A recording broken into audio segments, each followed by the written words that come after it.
State of emergency following violent crackdown in the Egyptian capital. Japanese cabinet members visit controversial war shrine. And a new school place allocation proposal for cross-boundary students.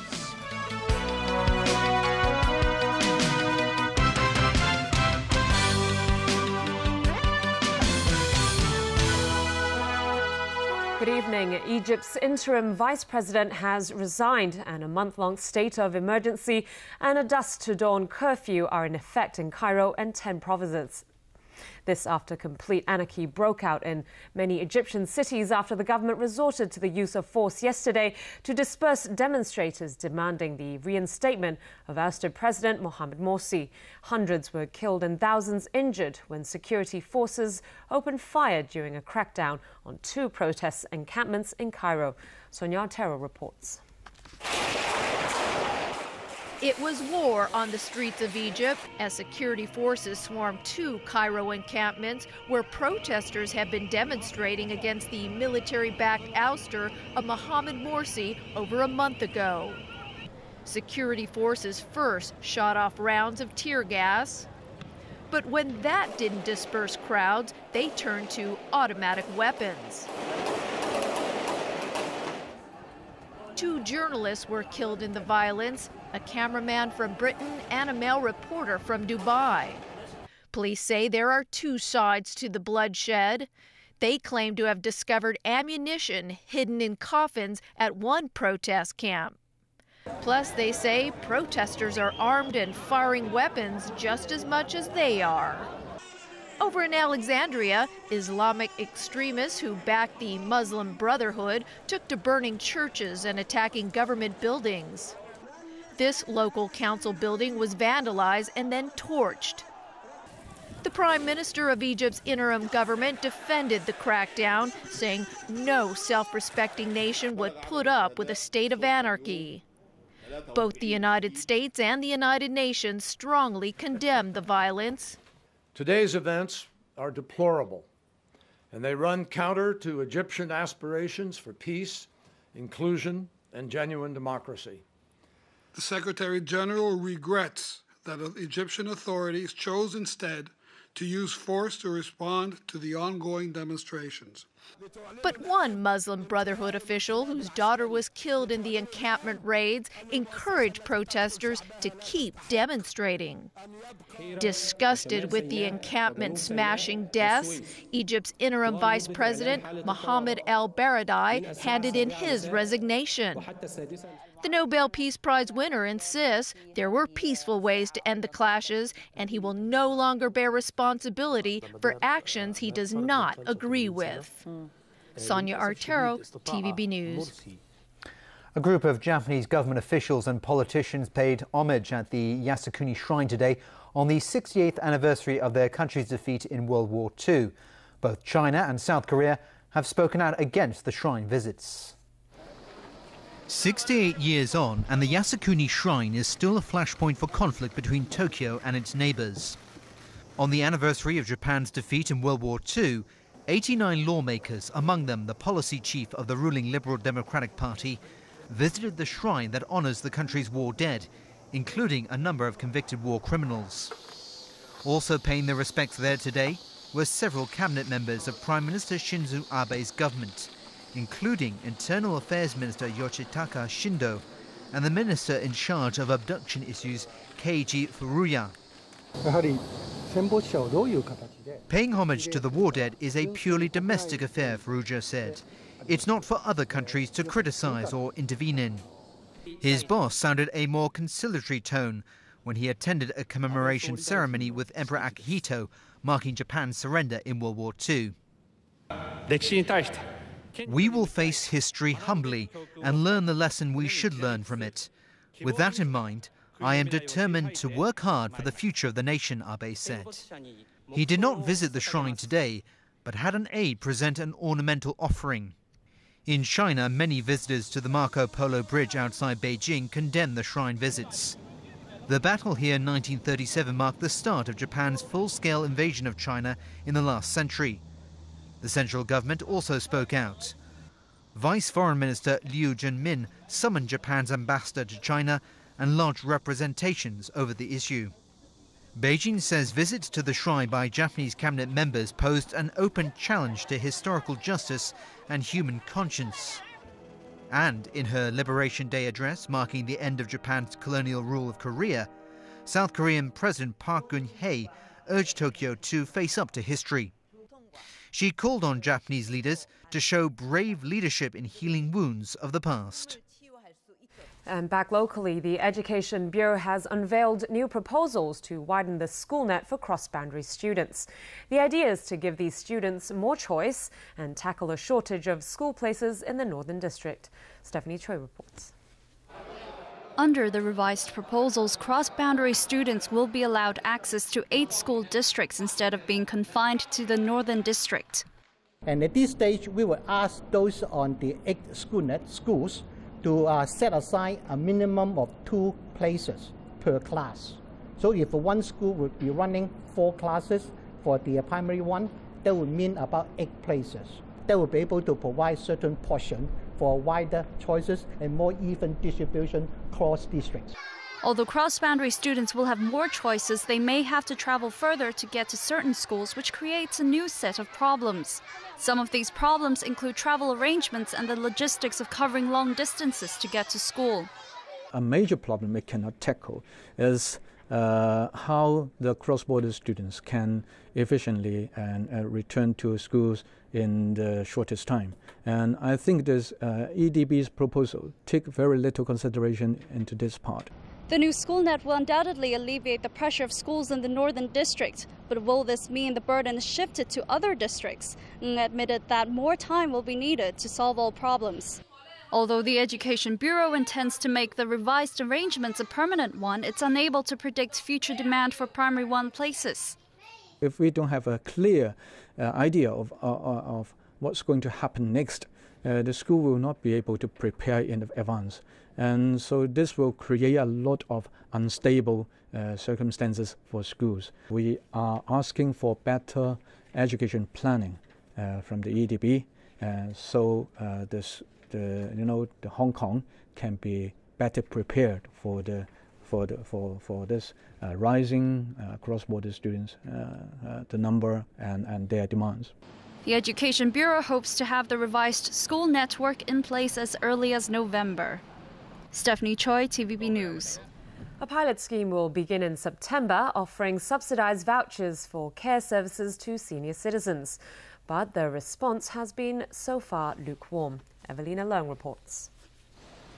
1,200 senior citizens who are now on a waiting list for government-subsidized nursing homes have been invited to take part in the Community Care Service Voucher Scheme. They will give up their place in the queue to receive $5,800 worth of vouchers to buy services from welfare organizations. The Social Welfare Department will charge the participant a service fee of between $500 and $2,500 a month based on their financial status. And the government will pay the rest. 62 centers in 8 districts across the city will take part in the pilot scheme to offer daycare and home care services. This center in the Eastern District is one of the participating organizations. It's offering a package of services worth $5,800, although specialized services such as a physiotherapy is excluded. The organizer explained that a set package is the easiest way of providing the service. Otherwise, it would get very confusing for the elderly and their families to pick and choose what services the $5,800 could get. At the moment, only 140 senior citizens have agreed to join the pilot scheme. To encourage more people to sign up, the Social Welfare Department stressed that even if they decide to stop using the voucher scheme and join the nursing home waiting list again, they won't have to start all over again. Evelina Lang, TVB News. World Health Organization Director General Margaret Chan was in Beijing today for the release of the 2013 World Health Report. The report calls on governments around the world to invest in local research, develop a system of universal health coverage, which is tailored to each country's situation. Chan said universal healthcare deserves more attention than the fear of new and emerging diseases such as the H7N9 bird flu. These are what I call media attention disease. You get the attention of the world's media network. But what is not so visible and is causing a lot of deaths, suffering, and rising healthcare costs is the heavy burden of heart disease, diabetes, and these diseases, majority of them are preventable. On the H7N9 avian flu, which struck a poultry vendor in Guangdong earlier this month, Chan praised the Chinese government for their vigilant and transparent handling of the disease. But she warned that it must not let its guard down, as the flu virus may become more active during the colder months. And Taiwan's President Ma Ying-jeou is in Paraguay on the latest leg of an overseas tour as he continues to pursue the so-called flexible diplomacy policy. Ma was greeted by outgoing Paraguayan President Federico Franco.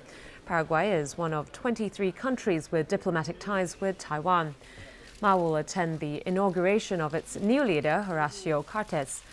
The Taiwan leader also talked up his policy of flexible diplomacy, saying it has achieved results. And he made clear pursuing flexible diplomacy with other countries would not affect the development of ties across the Taiwan Strait.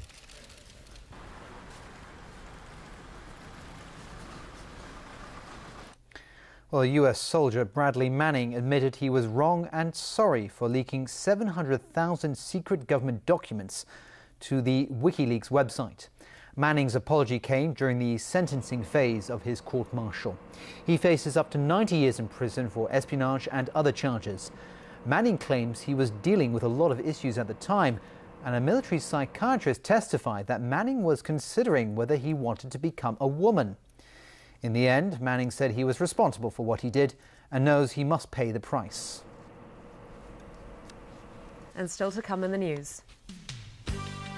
A crackdown on unscrupulous trade practices. Consumer Council test results on child car seats. And a Bolivian man thought to be the world's oldest living person.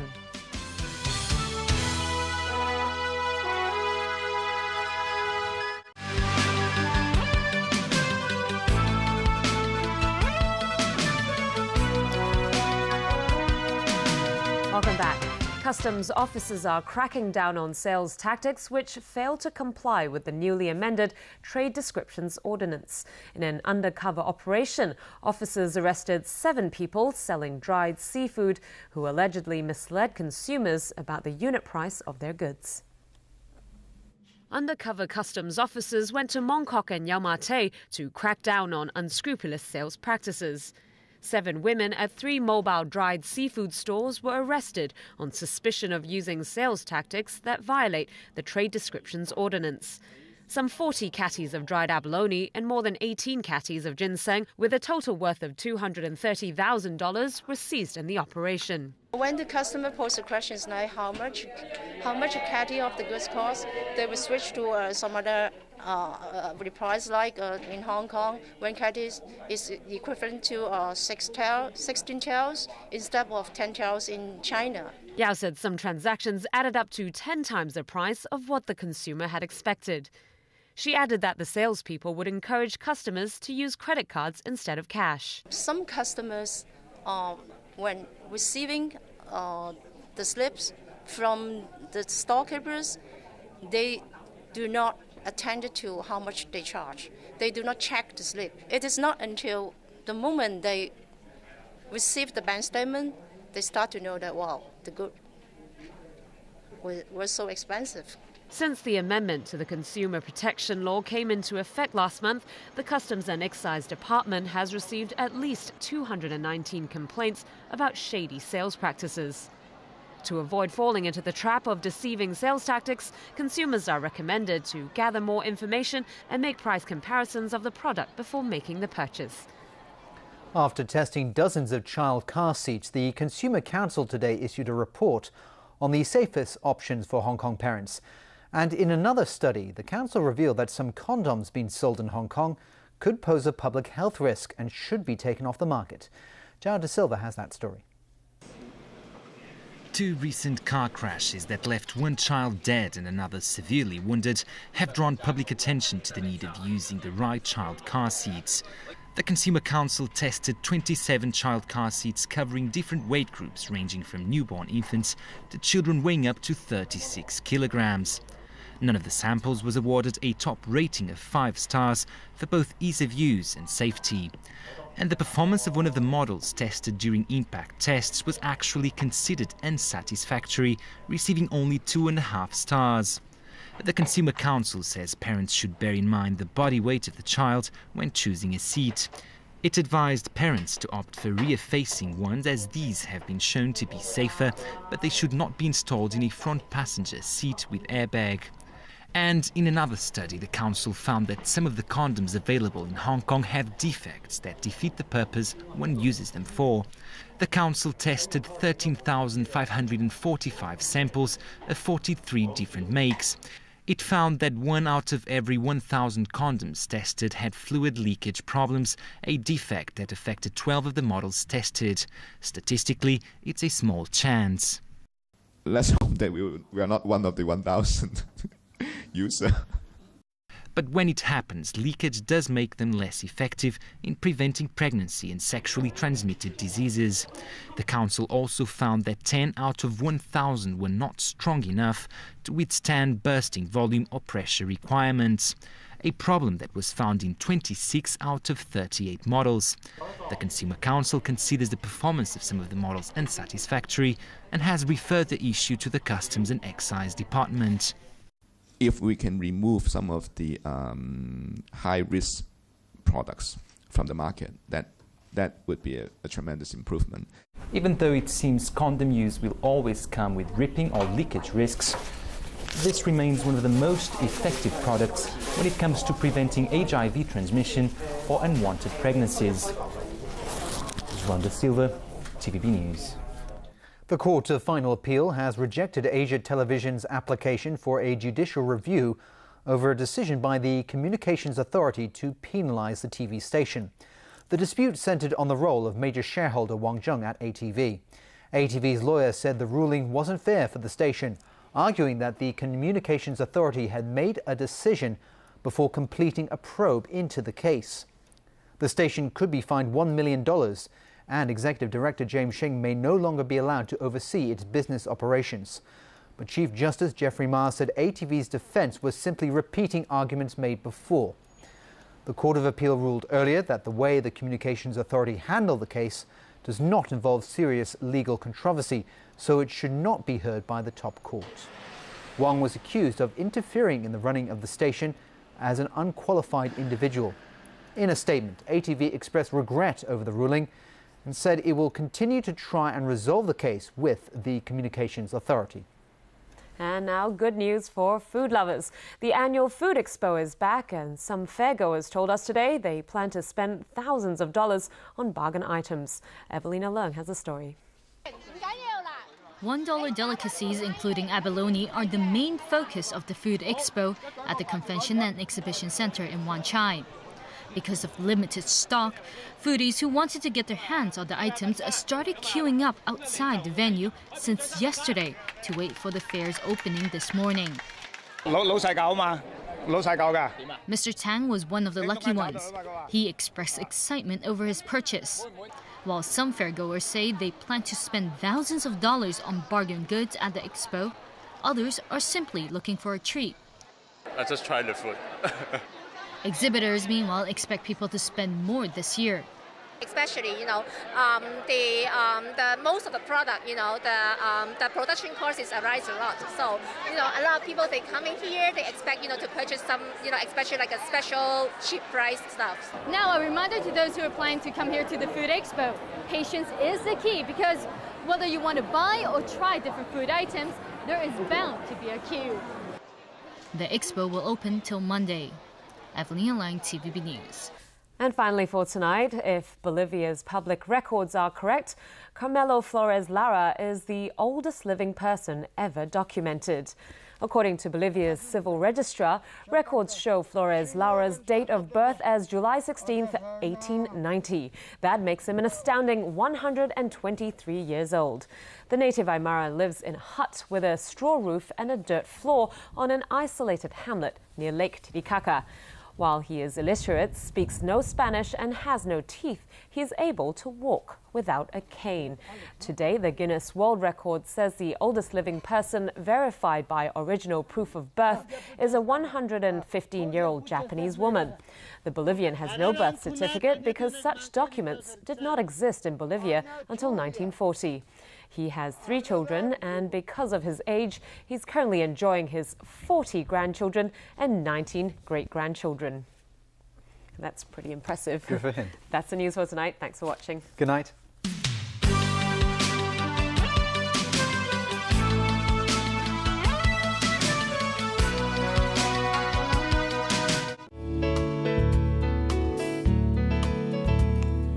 Good evening. It was cloudy with showers and a few squally thunderstorms today. At 5 p.m., a cloud band associated with Tropical Cyclone Utor was covering the South China coastal areas.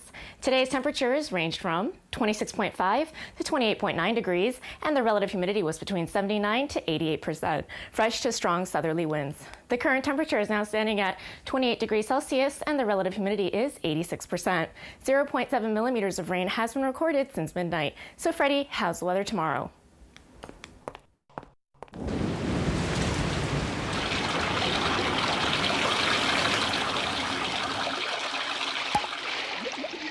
Cloudy with showers tomorrow. Temperatures will range from 26 to 30 degrees. It will still be showery this weekend. Tomorrow's API is forecast at 10 to 80, and the air pollution level will range from low to high. The maximum UV index forecast for tomorrow will be about 5. And now to the latest global weather update. Cloudy in Shanghai, rain in Taipei, showers in Xiamen. Rain in Guangzhou, showers in Macau, cloudy in Chengdu. Thunderstorms in Beijing, cloudy in Seoul, bright in Tokyo. Thunderstorms in Bangkok, showers in Ho Chi Minh City, rain in Manila. Bright in Kuala Lumpur, thunderstorms in Singapore, cloudy in Jakarta. Thunderstorms in New Delhi, showers in Karachi and Mumbai. Sunny in Cairo, bright in Nairobi. Sunny in Brisbane and Sydney, windy in Melbourne, showers in Auckland. Sunny in Toronto, cloudy in New York. Showers in Vancouver, bright in San Francisco and Los Angeles. Showers in London and Amsterdam, sunny in Paris and Zurich, bright in Frankfurt. And that's the weather. Good night.